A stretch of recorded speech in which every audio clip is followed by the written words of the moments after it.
నమస్కారం BSK news కి స్వాగతం. హెడ్లైన్ చూద్దాం.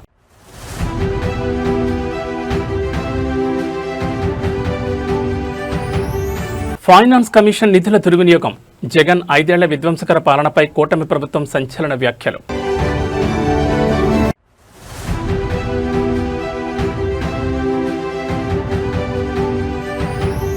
ప్రపంచాన్ని జయించండి, ఏపీలోని యువ క్రీడాకారులకు కొండంత భరోసానిచ్చిన ప్రభుత్వం.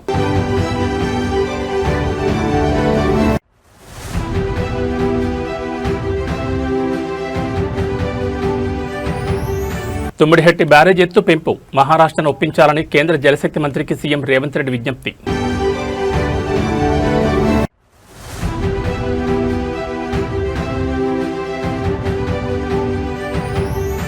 ఆచార్య జయశంకర్ సార్ జయంతి, తెలంగాణ భవన్లో విగ్రహానికి పూలమాలలు వేసి నివాళులర్పించిన కేటీఆర్. ఇక డీటెయిల్స్ చూస్తే ఆంధ్రప్రదేశ్ రాష్ట్ర ఆర్థిక పరిస్థితి మరియు గత వైఎస్ఆర్సీపీ ప్రభుత్వ 5 ఏళ్ల పరిపాలనపై తీవ్రస్థాయిలో ధ్వజమెత్తారు. రెవెన్యూ లోటును భర్తీ చేసేందుకు ఫైనాన్స్ కమిషన్ కేటాయించిన నిధులను సైతం గత ప్రభుత్వం దుర్వినియోగం చేసిందని, రాష్ట్రాన్ని తీవ్ర ఆర్థిక సంక్షోభంలోకి నెట్టేసిందని నిప్పులు చెరిగారు. 2026 సంవత్సరం వరకు వినియోగించాల్సిన నిధులను 2024 లోక్సభ ఎన్నికల ముందే ఓట్ చేసి ఖజానాను ఖాళీ చేశారని ఆరోపించారు. ఫైనాన్స్ కమిషన్ అందించిన గ్రాంట్లు, నిధులను ఏమాత్రం ప్రణాళిక లేకుండా వాడుకుని రాష్ట్ర భవిష్యత్తును అంధకారంలోకి నెట్టారని మండిపడ్డారు. దొరికిన నిధులన్నింటినీ తుడిచిపెట్టేశారంటూ తీవ్రస్థాయిలో ధ్వజమెత్తారు. పల్లెల్లో అడవి పందులు పంటలను తొక్కి నాశనం చేసిన చందంగానే జగన్ 5 ఏళ్ల విధ్వంసకర పాలన సాగిందని తీవ్ర వ్యాఖ్యలు చేశారు. పంటను తిన్నా పర్వాలేదు, కానీ చేనంతటిని తొక్కి నాశనం చేసినట్లుగానే ఏపీలోని అన్ని వ్యవస్థలను, ఆర్థిక వనరులను తీవ్రంగా దెబ్బతీశారని విమర్శించారు.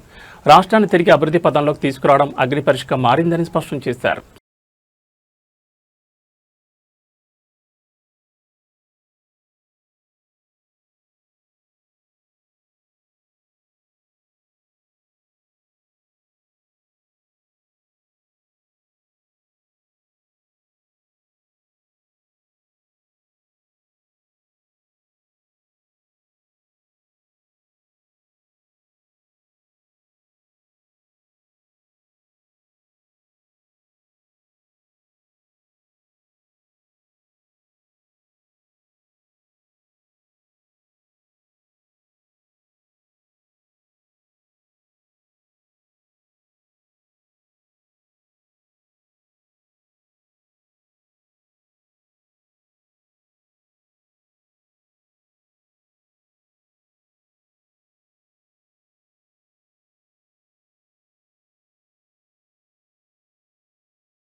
ఆంధ్రప్రదేశ్లోని యువ క్రీడాకారులకు కూటమి ప్రభుత్వం కొండంత భరోసానిచ్చింది. రాష్ట్రంలోని ప్రతిభావంతులైన అథ్లెట్లు, ఆటగాళ్లకు అండగా నిలిచేందుకు ప్రభుత్వం చిత్తశుద్ధితో పనిచేస్తోందని స్పష్టం చేసింది. సరైన అవకాశాలు అందక ఏ ఒక్క క్రీడాకారుడు కూడా వెనుకబడిపోకూడదనే ఉద్దేశంతో ప్రత్యేక చర్యలు చేపడుతున్నట్లు ప్రకటించింది. యువ క్రీడాకారులను ఉద్దేశించి మాట్లాడిన ప్రభుత్వ పెద్దలు, మీకు అండగా వెన్నంటి నిలవడానికి కూటమి ప్రభుత్వం పూర్తి చిత్తశుద్ధితో ఉందని భరోసా ఇచ్చారు. ఆర్థిక స్తోమత లేకపోయినా, సరైన వస్తువులు అందకపోయినా క్రీడాకారులు నిరుత్సాహపడాల్సిన అవసరం లేదని, ప్రభుత్వమే వారికి అన్ని విధాలుగా వెన్నుదన్నుగా నిలుస్తుందని స్పష్టం చేశారు. అందుబాటులో లేకపోవడం వల్ల ఏ బిడ్డ కూడా తమ బంగారు భవిష్యత్తుని, అవకాశాలను కోల్పోకూడదనేదే మా ప్రధాన ప్రయత్నమని పేర్కొన్నారు. మీతో మేమున్నాం, ప్రపంచాన్ని జయించండి, మన ఆంధ్రప్రదేశ్ను, దేశాన్ని ప్రపంచ వేదికపై సగర్వంగా నిలబెట్టండి అంటూ యువ క్రీడాకారులు అపారమైన ఆత్మవిశ్వాసాన్ని నింపారు. ప్రభుత్వం అందిస్తున్న ఈ ప్రోత్సాహంపై రాష్ట్రంలోని క్రీడాకారులు, యువత హర్షం వ్యక్తం చేస్తున్నారు. As a state, we are committed to our young athletes who are here. We are here to support. Anytime, anything, our doors are always open to you.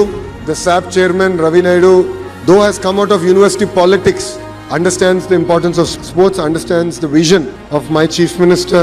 So we are always there for you. We believe that no child should lose an opportunity because an opportunity was not available to you. So we are here. We stand for you. Go conquer the world. Make Andhra Pradesh proud. Make Bharat proud. Delhi పర్యటనలో ఉన్న తెలంగాణ ముఖ్యమంత్రి రేవంత్ రెడ్డి నీటిపారుదల శాఖ మంత్రి ఉత్తమ్ కుమార్ రెడ్డితో కలిసి కేంద్ర జలశక్తి మంత్రి సిఆర్ పాటిల్తో సమావేశమయ్యారు. ప్రాణహిత నదిపై తుమ్మిడిహెట్టి బ్యారేజ్ నిర్మాణ ఎత్తును 150 నుంచి 152 మీటర్లకు పెంచేలా మహారాష్ట్ర ప్రభుత్వం నుంచి అనుమతులు ఇప్పించాలని ఈ సందర్భంగా కేంద్ర మంత్రిని విజ్ఞప్తి చేశారు. పూణేలోని CWPRS అధ్యయనం ప్రకారం బ్యారేజ్ ఎత్తు పెంచిన మహారాష్ట్రలో ముంపు ప్రభావం పెద్దగా ఉండదని, 50% ముంపు నదీ గర్భంలోనే ఉంటుందని రేవంత్ రెడ్డి వివరించారు. ఎత్తు 150 కంటే ఎక్కువ ఉంటేనే గ్రావిటీ ద్వారా ఉచితంగా నీటి సరఫరా సాధ్యమవుతుందని, దీనివల్ల వేల కోట్ల విద్యుత్ భారం తగ్గుతుందని తెలిపారు. ఉమ్మడి ఆదిలాబాద్ జిల్లాను సస్యశ్యామలం చేసేందుకు ఈ ప్రాజెక్టు అత్యంత కీలకమని స్పష్టం చేశారు. ప్రధానమంత్రి కార్యాలయం నుంచి అందిన లేఖపై స్పందించిన కేంద్ర జలశక్తి మంత్రి సిఆర్ పాటిల్ ముందుగా సిడబ్ల్యూసీ ఆధ్వర్యంలో తెలంగాణ, మహారాష్ట్ర అధికారులతో సమావేశం ఏర్పాటు చేస్తామని వెల్లడించారు. అనంతరం 2 రాష్ట్రాల నీటిపారుదల శాఖ మంత్రుల స్థాయి సమావేశాన్ని నిర్వహిస్తామని హామీ ఇచ్చారు. ఈ సమావేశంలో ఎంపీలు, నీటిపారుదల శాఖ ప్రిన్సిపల్ సెక్రటరీ శ్రీధర్ సహా పలువురు ఉన్నతాధికారులు పాల్గొన్నారు.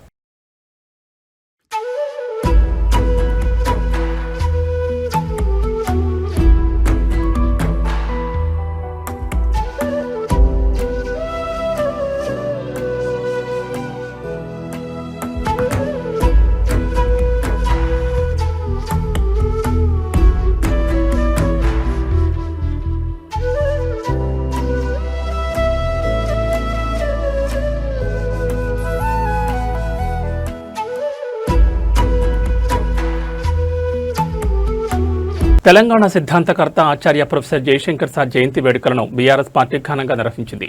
హైదరాబాద్లోని తెలంగాణ భవన్లో BRS working president KTR, party ముఖ్య నాయకులు మరియు ప్రజాప్రతినిధులతో కలిసి జయశంకర్ విగ్రహానికి పూలమాలలు వేసి ఘనంగా నివాళులర్పించారు. ఈ సందర్భంగా తెలంగాణ భవన్లో ప్రొఫెసర్ జయశంకర్ సార్ చేసిన సేవలను, ఆయన అందించిన భావజాలాన్ని బీఆర్ఎస్ శ్రేణులు స్మరించుకున్నాయి. కేటీఆర్ మాట్లాడుతూ ప్రత్యేక తెలంగాణ రాష్ట్ర సాధన ఉద్యమంలో జయశంకర్ సార్ పోషించిన పాత్ర అజరామమైందని కొనియాడారు. తెలంగాణ ప్రజలకు స్వరాష్ట్ర కాలం నెరవేరేలా ప్రతి ఒక్కరిలో ఉద్యమ స్ఫూర్తిని రగిలించిన మహనీయుడిని గుర్తు చేశారు. జయశంకర్ సార్ ఆశయాలకు అనుగుణంగా తెలంగాణ రాష్ట్రాన్ని ముందుకు తీసుకెళ్లడమే ఆయనకిచ్చే నిజమైన నివాళి అని బీఆర్ఎస్ నాయకులు పేర్కొన్నారు. రాష్ట్ర వ్యాప్తంగా బీఆర్ఎస్ శ్రేణులు జయశంకర్ సార్ జయంతిని పురస్కరించుకుని ఆయన చిత్రపటాలు, విగ్రహాలకు పూలమాలలు వేసి నివాళులర్పించాయి. ఈ కార్యక్రమంలో బీఆర్ఎస్ పార్టీ ప్రజాప్రతినిధులు, మాజీ మంత్రులు, సీనియర్ నాయకులు మరియు కార్యకర్తలు పెద్ద ఎత్తున పాల్గొన్నారు.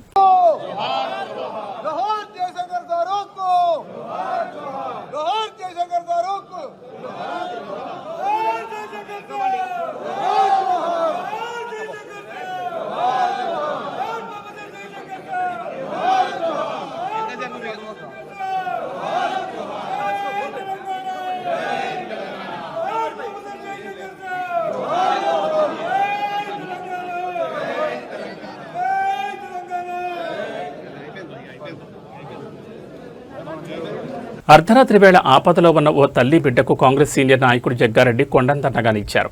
4 నెలల చంటిపాపకు తీవ్రమైన ఫిట్స్ వచ్చి చలనం లేకపోవడంతో ఆందోళనతో ఆసుపత్రికి వచ్చిన తల్లికి తక్షణమే వైద్యం అందేలా చూసి తన మానవత్వాన్ని చాటుకున్నారు. సంగారెడ్డి చెందిన ప్రవళిక అనే మహిళ తన 4 నెలల పాపకు ఫిట్స్ వచ్చి స్పృహ తప్పడంతో రాత్రి 1 గంట సమయంలో ఆటోలో ఆసుపత్రికి వచ్చింది. అదే సమయంలో ఆసుపత్రిని ఆకస్మిక తనిఖీ చేసేందుకు వచ్చిన జగ్గారెడ్డి ఆసుపత్రి ప్రాంగణంలోని మహిళల వార్డు వద్ద పాపను ఎత్తుకుని కన్నీళ్లతో నిల్చుని ఉన్న ప్రవళికను చూసి వెంటనే పలకరించారు. పాపలో చలనం లేదని, రాత్రివేళ ఒంటరిగానే వచ్చానని ఆమె ఆవేదన వ్యక్తం చేసింది. పరిస్థితి తీవ్రతను గ్రహించిన జగ్గారెడ్డి క్షణం కూడా ఆలస్యం చేయకుండా తల్లి బిడ్డను తన సొంత కారులోనే ఎక్కించుకుని వెంటనే ఎంసీహెచ్ కేంద్రానికి తీసుకెళ్లారు.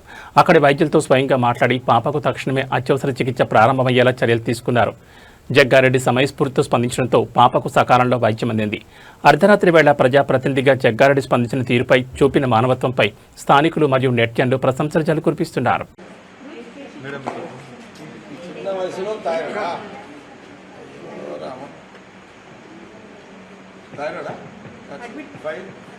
ఇప్పుడు వచ్చినావా ఉండేది ఎక్కడ సంగారెడ్డిలో?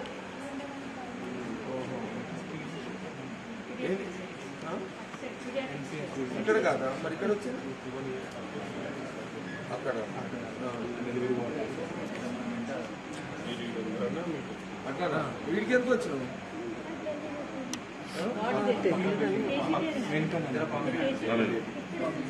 ఇంకో చూపించలేదు. ఎక్కడ ఎక్కడ ఎవరు డాక్టర్? డాక్టర్ ఇక్కడ ఏడమ్మా నా మీ ఆడపిల్ల? ఓహో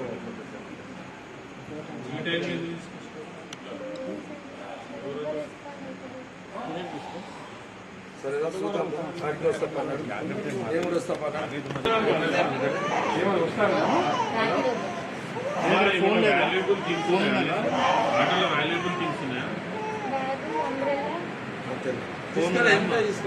కిందలు లేడట, అటు పోయి చూస్తాం. పంపిస్తాం. నంబర్ ఉంది కదా, ఫోన్ నంబర్ ఉందా?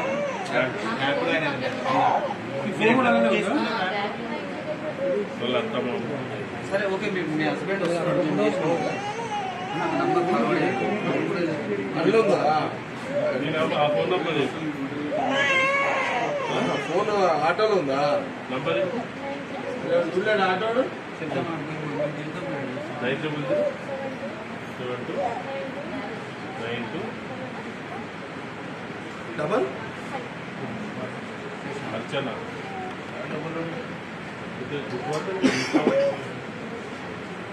సరే మనోడు ఉన్నాడు కదా పంపిన నేను చూసి పంపిస్తాను పైకి సరే మనం ఆయన వస్తున్నా చూసుకో. కూటమి ప్రభుత్వం మరియు ముఖ్యమంత్రి చంద్రబాబు నాయుడు వ్యవసాయ విధానాలపై వైఎస్ఆర్ కాంగ్రెస్ పార్టీ అధినేత వైఎస్ జగన్మోహన్ రెడ్డి తీవ్రస్థాయిలో ధ్వజమెత్తారు. రాష్ట్రంలో చంద్రబాబు హయాంలో ఏ ఒక్క పంటకు గిట్టుబాటు ధర లభించడం లేదని, రైతులు తీవ్రంగా నష్టపోతున్నారని మండిపడ్డారు. చంద్రబాబు పాలనలో ఒక్క పంటకు తప్ప ఏ పంటకు మద్దతు ధర దక్కడం లేదని వైఎస్ జగన్ ఎద్దేవా చేశారు. ఆ ఒక్క పంట ఏంటో తెలుసా అని ప్రశ్నిస్తూ అది చంద్రబాబు వెన్నుపోటు పార్టీకి చెందిన మనుషులు పండించే గంజాయి పంట మాత్రమేనంటూ సంచలన వ్యాఖ్యలు చేశారు. పండించిన పంటను అమ్ముకోలేక రైతులు రోడ్లపై పారబోసే పరిస్థితి వచ్చిందని ఆవేదన వ్యక్తం చేశారు. బియ్యం తింటే క్యాన్సర్ వస్తుందంటూ అసత్య ప్రచారాలు చేస్తున్నారని, అందుకే వరి పంటకు గిట్టుబాటు ధర లేకుండా చంద్రబాబు కుట్ర చేస్తున్నారని వైఎస్ జగన్ ఆరోపించారు. రాష్ట్రంలో ప్రధాన పంటలకు మద్దతు ధర కల్పించడంలో ప్రభుత్వం పూర్తిగా విఫలమైందని, రైతాంగాన్ని అప్పుల ఊపిలోకి నెట్టివేస్తున్నారని తీవ్రస్థాయిలో విమర్శించారు. రైతుల సమస్యలపై తమ పోరాటం కొనసాగుతుందని వైఎస్ జగన్ స్పష్టం చేశారు. ఏ రైతుకు గిట్టుబాటు ధరలు రాలేదు, ఏ పంటకు చంద్రబాబు గారి హయాంలో గిట్టుబాటు ధరలు రాలేదు. గిట్టుబాటు ధరలు వచ్చింది కేవలం ఒకే ఒక్క పంటకు. ఆ రైతులు కూడా చంద్రబాబు గారి వెన్నుపోటు పార్టీకి సంబంధించిన మనుషులే. అది ఏ పంటో తెలుసా? ఓ గంజాయి తప్ప.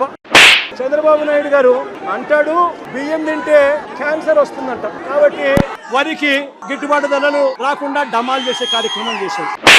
చంద్రబాబు నాయుడు అంటాడు మిర్చి తింటే అసిడిటీ వస్తుందంట, కాబట్టి మిర్చి పంటకు గిట్టుబాటు ధరలు రాకుండా డమాల్ చేశాడు. మామిడి తింటే చంద్రబాబు నాయుడు గారు అంటారు షుగర్ వస్తుందట, అందుకే మామిడి పంటను కూడా డమాల్ చేశాడు. గిట్టుబాటు ధరలు లేకుండా రైతులు రోడ్డు మీదకి వచ్చాడు. ఇక పొగాకు పరిస్థితి చూస్తే హెల్త్ దెబ్బతింటుందంట, పొగాకుకు మంచి రేట్ వస్తే అని పొగాకు రైతులకు కూడా ఇవాళ డమాల్ అనిపించాడు. చంద్రబాబు నాయుడు గారి పరిపాలనలో రైతులు హానికరం, వ్యవసాయానికి చంద్రబాబు నాయుడు గారి పరిపాలన ప్రమాదకరంగా ఈ రోజు రాష్ట్రంలో పరిస్థితులు ఉన్నాయి. ఏలూరు జిల్లా ద్వారకా తిరుమల డాక్టర్ బిఆర్ అంబేద్కర్ గురుకుల పాఠశాలలో ప్రిన్సిపల్ కాఠిన్యం తీవ్ర కలకలం రేపింది. 5వ తరగతి చదువుతున్న ఓ చిన్నారి పుట్టినరోజు వేడుకలు చేసుకునేందుకు వచ్చిన తల్లి బంధువుల పట్ల ప్రిన్సిపల్ ప్రదర్శించిన ప్రవర్తనపై తీవ్ర ఆగ్రహావేశాలు వ్యక్తమవుతున్నాయి. పాప పుట్టినరోజు సందర్భంగా కేక్, కొత్త బట్టలతో గురుకుల పాఠశాలకు వచ్చిన తల్లి బంధువులను ప్రిన్సిపల్ లోపలికి వెళ్లనివ్వకుండా అడ్డుకున్నారు. సాయంత్రం వరకు పాఠశాల గేటు వద్ద నిరీక్షించిన బంధువులతో వాగ్వాదాన్ని దిగిన ప్రిన్సిపల్ సాయంత్రం వేళ ఆ 5వ తరగతి చిన్నారిని కూడా పాఠశాల నుంచి బయటకు పంపించేశారు. సమయం దాటిపోవడంతో రాత్రి వేళ స్వగ్రామానికి వెళ్లేందుకు బస్సులు లేక ఆ చిన్నారి తల్లి మరియు బంధువులు బస్టాండ్లోనే బిక్కుబిక్కుమంటూ రాత్రంతా గడిపారు. విద్యాశాఖ మంత్రి నారా లోకేష్ విద్యా వ్యవస్థలో తీసుకొచ్చిన మార్పు ఇదేనా అని, గురుకులాల్లో విద్యార్థుల భద్రతను పణంగా పెట్టిన ప్రిన్సిపల్పై చర్యలు తీసుకోవాలని నెటిజన్లు, స్థానికులు ప్రశ్నిస్తున్నారు. ఈ ఘటనపై ఉన్నతాధికారులు తక్షణమే స్పందించి ప్రిన్సిపల్పై కఠిన చర్యలు తీసుకోవాలని డిమాండ్ చేస్తున్నారు.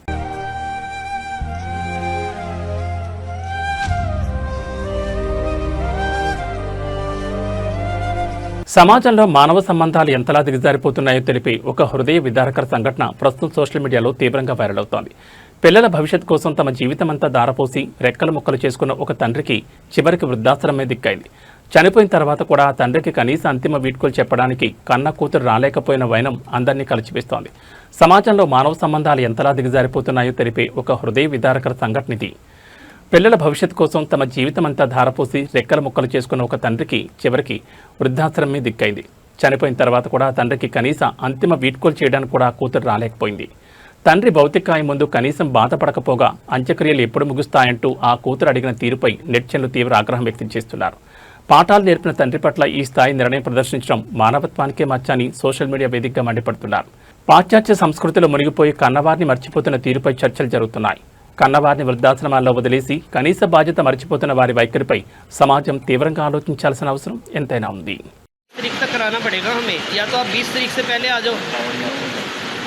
अच्छा 20 तारीख से पहले तो देखते हैं, अभी मैं आपको बताती हूँ ना। हाँ जी हाँ जी, अच्छे से हो गया ना सारा काम? हाँ बिल्कुल अच्छे से हो गया। ठीक है, तो मैं ऐसे बोल रही थी ना, आप मुझे वीडियो भी भेज दो। ठीक है भेज दूँगा। आपके आने पे होगा सारा काम। हाँ बाकी तो आप आलोगे जब होगा ना। ये संस्कार हुआ है, अभी तो संस्कार हुआ है। अभी और कितना टाइम लगेगा? तो हम लोग क्या खाएंगे और नाइट डिनर चलाएंगे? नहीं अभी तो है ना कि किसान को नहीं दे दी लगे रहो देदार पकड़ दे मशीन नहीं चल रही है चल रही है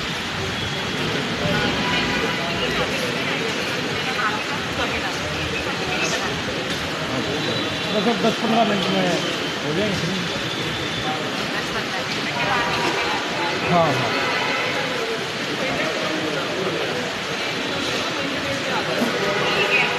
రాజస్థాన్లోని చూరు డీబీ ప్రభుత్వ ఆసుపత్రిలో ఒక భయంకరమైన ఘటన వెలుగు చూసింది. ఆసుపత్రికి వచ్చిన ఓ మహిళపై ఉన్నట్టుండి పైకప్పు ప్లాస్టర్ కూలిపడింది. ఈ దృశ్యాలన్నీ సీసీటీవీ కెమెరాలో రికార్డ్ అయి నెట్టింట తీవ్ర కలకలం రేపుతున్నాయి. అయితే ఈ వీడియో చూసిన తర్వాత ప్రభుత్వ భవనాల నిర్వహణపై ప్రజల నుంచి సంచలన ప్రశ్నలు వ్యక్తమవుతున్నాయి. అసెంబ్లీలో ఎమ్మెల్యేలపై, మంత్రి కార్యాలయాల్లో అధికారులపై లేదా వీఐపీలు కూర్చునే ప్రభుత్వ భవనాల్లో ఎప్పుడైనా పైకప్పు కూలిన ఘటనలు చూశామా అంటే లేదు అనే సమాధానం వస్తోంది. కానీ సామాన్య ప్రజలు వెళ్లే ప్రభుత్వ ఆసుపత్రులు, బడుల్లో మాత్రం తరచూ సీలింగ్ ఓడిపడడం, గోడలు కూలడం నిత్యకృత్యంగా మారింది. చూరు ఆసుపత్రిలో గత నెలలోనే నిరసనలు తెలిపినా అధికారుల తీరు మార్చుకోలేదు. గతంలోనే కాంట్రాక్టర్కు నోటీసులు ఇచ్చామని, బిల్లుల్లో కోత పెడతామని అధికారులు చెప్పినప్పటికీ ఈరోజు మళ్లీ అదే ఆసుపత్రిలో సీలింగ్ కూలిపోయింది. అధికారంలో ఉన్న నాయకులు భద్రమైన భవనాల్లో కూర్చుంటారు. కానీ ఆ భవనాలకు కూడా పనులు కట్టేది ఈ సామాన్య ప్రజలే. మరి ఆసుపత్రికి వచ్చిన పేద ప్రజలు తమ ఆరోగ్యం కన్నా నెత్తిపై సీలింగ్ పడుతుందేమోనన్న భయంతో ఎందుకు బతకాలి? ప్రభుత్వ భవనాల నిర్మాణాల్లో నాణ్యతా ప్రమాణాలు లోపంపై అధికారుల నిర్లక్ష్యంపై కఠిన చర్యలు తీసుకోవాలని జనం డిమాండ్ చేస్తున్నారు.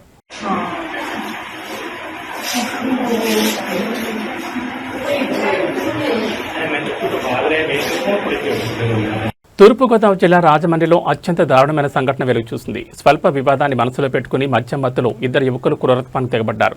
జీఎస్ఎల్ మెడికల్ కాలేజీలో చదువుతున్న విద్యార్థినిపై అతివేగంగా కారు నడిపి తలపై నుంచి తోలుకెళ్లడంతో సదరు మెడికో తీవ్రంగా గాయపడి మృత్యుతో పోరాడుతోంది. ఈ నెల 3వ తేదీన రాజమండ్రి ఏబీ అప్పారావు రోడ్లోని ప్రసాదిత్యామాలకు జీఎస్ఎల్ మెడికల్ కాలేజ్ విద్యార్థిని ప్రియాంక సినిమా చూసేందుకు వెళ్లింది. మాల్ పార్కింగ్ ప్రాంతంలో వాహనం నిలిపే క్రమంలో నామవరం ప్రాంతానికి చెందిన ఇద్దరు యువకులతో ఆమెకు స్వల్ప వాగ్వాదం జరిగింది.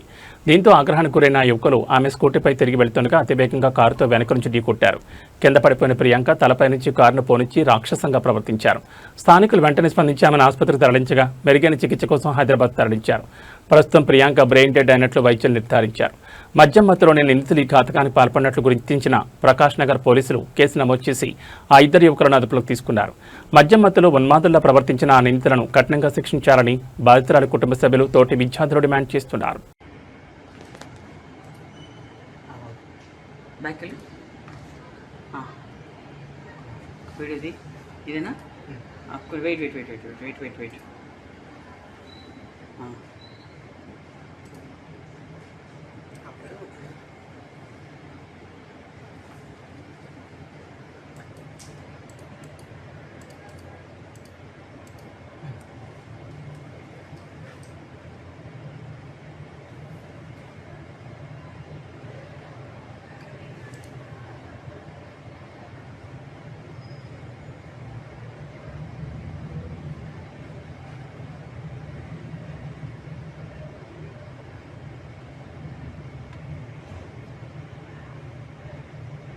హైదరాబాద్ బులియన్ మార్కెట్లో ఇవాళ పసిడి ధరలు ఒక్కసారిగా భారీగా దూసుకెళ్లాయి. అంతర్జాతీయ మార్కెట్ ప్రభావంతో పాటు స్థానిక డిమాండ్ కారణంగా బంగారం ధరలు మునిపెన్నడూ లేని రీతిలో రికార్డు స్థాయిలో ఎగబాకాయి. మార్కెట్ వర్గాల సమాచారం ప్రకారం ఇవాళ 24 క్యారెట్ల 10 గ్రాముల బంగారం ధర ఏకంగా 2890 పెరిగి 1,49,730కి చేరుకుంది. అంటే దాదాపు 1,00,000 మార్క్ సమీపంలోకి పసిడి రేటు దూసుకెళ్లింది. ఇక ఆభరణాల తయారీకి ఎక్కువగా ఉపయోగించే 22 క్యారెట్ల 10 గ్రాముల పసిడి ధర 2,650 ఎగబాకి 1,37,250 వద్ద పలుకుతోంది. తెలుగు రాష్ట్రాల్లోని ప్రధాన నగరాల్లో ప్రాంతాన్ని బట్టి ఈ ధరల్లో స్వల్ప తేడాలుండే అవకాశం ఉంది. బంగారంతో పాటు వెండి కూడా మార్కెట్లో గరిష్ట స్థాయిలోనే కొనసాగుతోంది. ప్రస్తుతం మార్కెట్లో కేజీ వెండి ధర 2,40,000గా నమోదు కావడం గమనార్హం.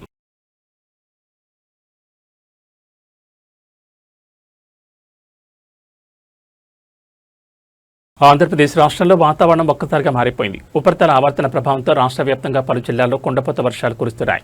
పలు ప్రాంతాల్లో ఇప్పటికే భారీ వర్షం నమోదు కాగా మరికొన్ని జిల్లాలకు విపత్తు నిర్వహణ సంస్థ వర్ష సూచనతో పాటు పిడుగుల హెచ్చరికలు జారీ చేసింది. ఉపరితల ఆవర్తనం కారణంగా ఎన్టీఆర్ జిల్లా మైలవరం, కంచికిచర్ల మండలాల్లో వర్షం దంచుకొట్టింది. బాపట్ల జిల్లా చెరుకుపల్లి, పశ్చిమ గోదావరి జిల్లా పెనుమంట్ర పరిసర ప్రాంతాల్లో కూడా భారీ వర్షం కురవడంతో రోడ్లన్నీ జలమయమయ్యాయి.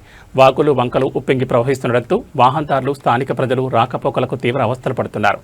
ఇవాళ శ్రీకాకుళం, పోలవరం, డాక్టర్ బిఆర్ అంబేద్కర్ కోనసీమ, తూర్పుగోదావరి, పశ్చిమ గోదావరి, పొట్టి శ్రీరాములు, నెల్లూరు, తిరుపతి జిల్లాల్లో పిడుగులతో కూడిన తేలికపాటి నుంచి ఓ మోస్తరు వర్షాలు కురిసే అవకాశం ఉందని ఏపీఎస్డీఎంఏ వెల్లడించింది. ఉరుములు, మెరుపులతో పాటు పిడుగులు పడే ప్రమాదం ఉన్నందున వర్షం పడే సమయంలో పొలాల్లో ఉండే రైతులు, కూలీలు చెట్ల కింద ఉండకుండా సురక్షిత ప్రాంతాలకు వెళ్లాలని అధికారులు సూచిస్తున్నారు.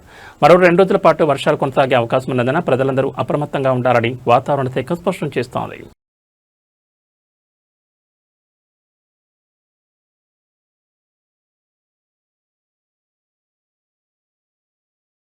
ఏవీ బులెటిన్ విశేషాలు. నమస్కారం.